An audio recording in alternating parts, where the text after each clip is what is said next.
देखिए, पहले हम सियालकोट की तस्वीर दिखा रहे थे। सियालकोट में तो 4 धाम यात्रा के लिए हेलीकॉप्टर सेवाएं स्थगित हो गई हैं। अगले आदेश तक सभी हेलीकॉप्टर सेवाएं स्थगित हुई हैं। बड़ी खबर आपको बता रही हैं। और ऐसे ही सुरक्षा के लिहाज से जो है आईपीएल के कुछ मैचेस को भी फिलहाल उन पर रोक लगा दी गई और अब 4 धाम यात्रा के हेलीकॉप्टर्स की जो सेवाएं हैं उनको स्थगित कर दी गई हैं। बड़ी खबर आपको बता रहे हैं, 4 धाम यात्री सावधान हो जाइए। जिन्होंने हेलीकॉप्टर की बुकिंग कराई है उनके लिए खबर बेहद अहम है। अभी फिलहाल हेलीकॉप्टर सेवाएं स्थगित कर दी गई है 4 धाम यात्रा के लिए और अगले आदेश तक हेलीकॉप्टर सेवाएं इसी तरह स्थगित रहेंगी। थोड़ी देर बाद विदेश मंत्रालय की प्रेस कॉन्फ्रेंस, प्रेस ब्रीफिंग, जिसमें अब तक की कार्रवाई पर जानकारी दी जाएगी, अब तक की जवाबी कार्रवाई पर जानकारी दी जाएगी। और एक बड़ी खबर आ रही है, 4 धाम यात्रा के लिए हेलीकॉप्टर सेवाएं स्थगित हो गई हैं। देवानंद जी, आप अपनी बात पूरी कर सकते हैं। करूंगा आपसे, अगर आप मेरे से बात करना चाहते हैं मुझे 2-3 मिनट दीजिए। फिर हाँ, क्या जी, बिल्कुल।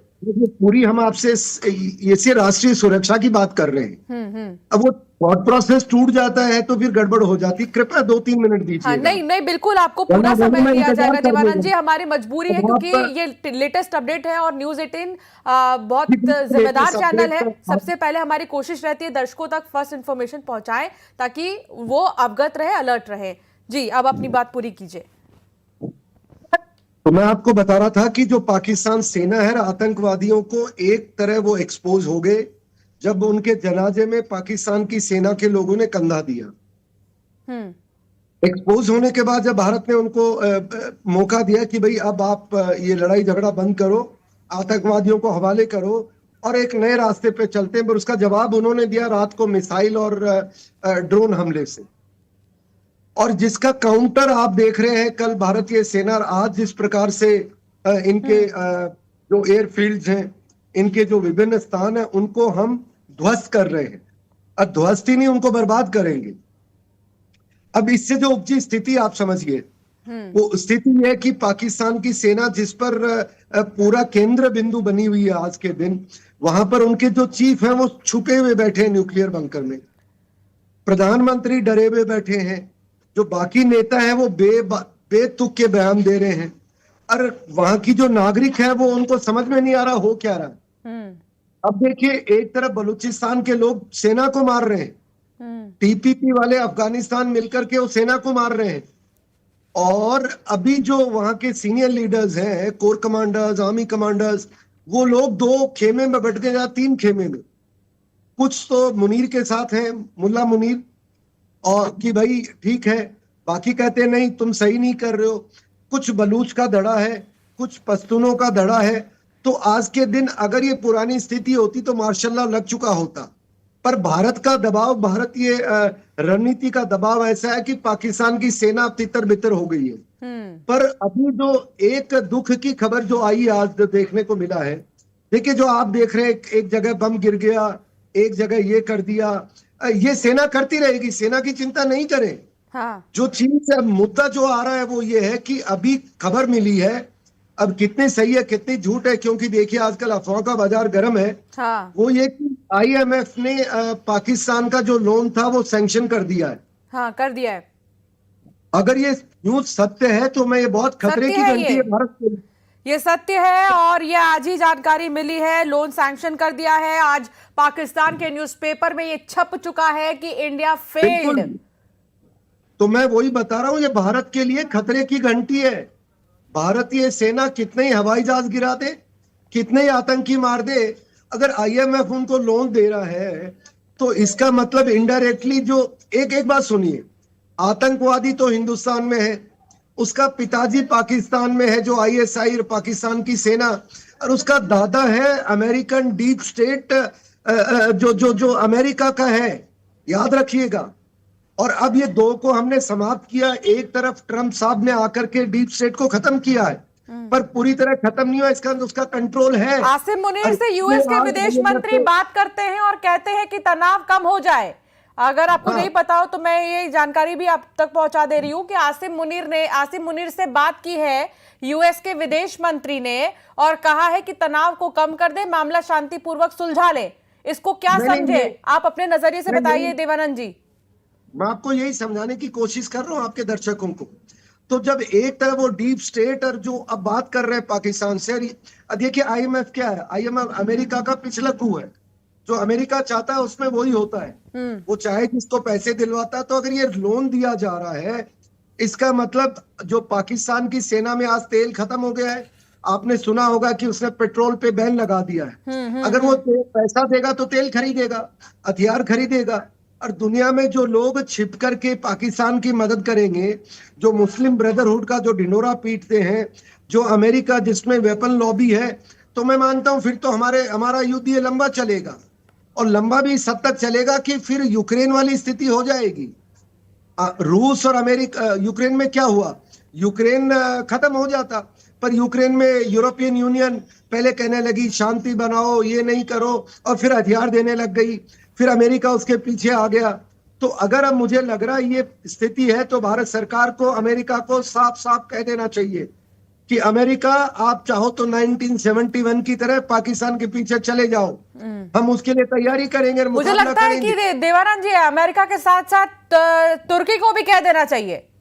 नहीं, तुर्की को तो देखिए, तुर्की हमें कोई फर्क नहीं पड़ता, तुर्की का इलाज शुरू हो गया है। पर अमेरिका एक तरफ हमारा दोस्त बनता है, तो ये अमेरिका को कहना चाहिए कि ये लोन कैंसिल करो। और अगर ये कैंसिल नहीं करता तो ये मान लो अमेरिका उनके साथ मिल गया है और हमारा युद्ध लंबा चलेगा, फिर हमको अमेरिका को भी डील करना पड़ेगा। तो यही है, बड़े स्तर की ये लड़ाई मैं देख रहा हूं। और प्रधानमंत्री महोदय से आग्रह करूंगा, देश के नागरिकों से आग्रह करूंगा, ये आईएमएफ को बाइकआउट करने के लिए दबाव बनाए, और इसको और हमें नंगा करना पड़ेगा। और भारत सरकार को इमीडिएटली जो ये अपना आईएमएफ है, उसको शक्ति से कहा जाए कि तुम पैसा नहीं दोगे। ऐसा मैं मानता हूं और ऐसा देख रहा हूं। ये बड़ी गंभीर चिंता है। हम यहाँ पर हमारे सैनिक, हमारे नागरिक, हम पूरी मेहनत कर रहे हैं, पर वो मेहनत बेकार हो जाएगी, क्योंकि उसके पास फिर कल से रात को ड्रोन आने शुरू हो जाएंगे, और वो ड्रोन फायर करता रहेगा। वो तो आतंकी है साहब। देखिए ना, हरकतों से बाज नहीं आ रहा देवानंद जी, हरकतों से बाज नहीं आ रहा। अब खबर आ रही है कि गुरुद्वारे को निशाना बनाया एक बार फिर से भारतीय सेना ने। पाक ड्रोन को हालांकि मार गिराया है। ये गुरुद्वारा इससे पहले पुंछ में भी निशाना बनाया, और अब कोटली में गुरुद्वारे को निशाना बनाया गया है। आम सिटीजन्स को निशाना बनाना कहां तक सही? शर्मसार। मैं कंटिन्यू करूं? जी बोलिए। हाँ, तो जो पाकिस्तान को जो टेररिज्म, जो टेररिस्ट है, टेररिस्ट आर्मी है, और वहां जिहादी है, उनके आदमियों की कमी नहीं है पाकिस्तान में। प्लीज, उनके लाखों की संख्या में मदरसे हैं, और हर मदरसे में साल में उनके पास 100 से ज्यादा वो तैयार बैठे हैं आतंकी। तो उनको कमी नहीं, कमी जो है इकोनॉमिक थी, उनको दबाव पड़ा है, हथियार उनके खत्म कर दिए। तो अब ये ध्यान देना पड़ेगा भारत सरकार को। और अब भारतीय सेना का एक काम बढ़ जाता है कि अब हमको चारों तरफ से घेरना पड़ेगा। वो रणनीति मेरे ख्याल से भारत सेना ने बना रखी होगी, मुझे उनको ज्ञान देने की जरूरत नहीं है। वो आज की युवा पीढ़ी है, बड़े काबिल अफसर है हमारे, तो वो काम हो रहा होगा। पर अब हमारा काम कठिन हो गया है, मैं ये कह सकता हूं, और इसके लिए देश को चिंता करनी पड़ेगी। और बाकी जहां तक हमारे नागरिक सुरक्षा की बात है, आप चिंता नहीं करें, हमारे पास एयर डिफेंस मजबूत है। और अगर देश साथ में है तो अपने पास एडिक्वेट, हम भारत में ही निर्मित करते हैं, हमें किसी से लाने की जरूरत नहीं है। S-400 को छोड़ दिया जाए, जो बैलिस्टिक मिसाइल का मुकाबला करेगी। बाकी ये ड्रोन वगैरह, इनके हवाई जहाज, इनका इलाज हम कर लेंगे। हमारे पास बड़ा सिस्टम है, और हमारी ट्रेन्ड सेना है। ठीक है देवानंद जी, इस पर चर्चा जारी रखेंगे हम।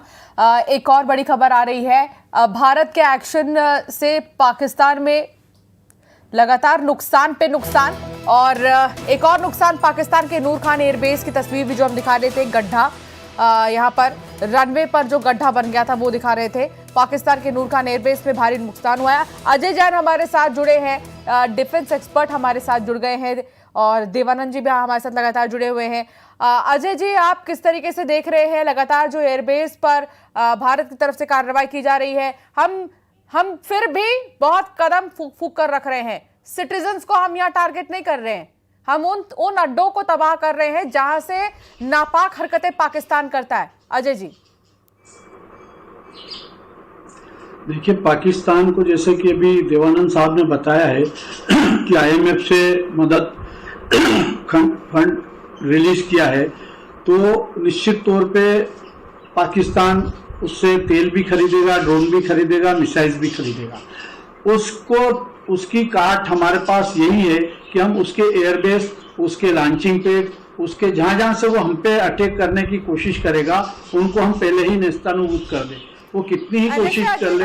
पीएम आवास पहुंचे हैं। अजय जी माफ कीजिएगा, आपको रोकना चाहूंगी। एक बड़ी खबर आ रही है, एनएसए अजीत डोभाल जो है वो पीएम आवास पहुंचे हैं और प्रधानमंत्री नरेंद्र मोदी से वो मुलाकात करेंगे। बीते दिन भी उन्होंने मुलाकात की थी प्रधानमंत्री से और आज फिर मुलाकात का सिलसिला। एनएसए अजीत डोभाल पीएम आवास पहुंच चुके हैं।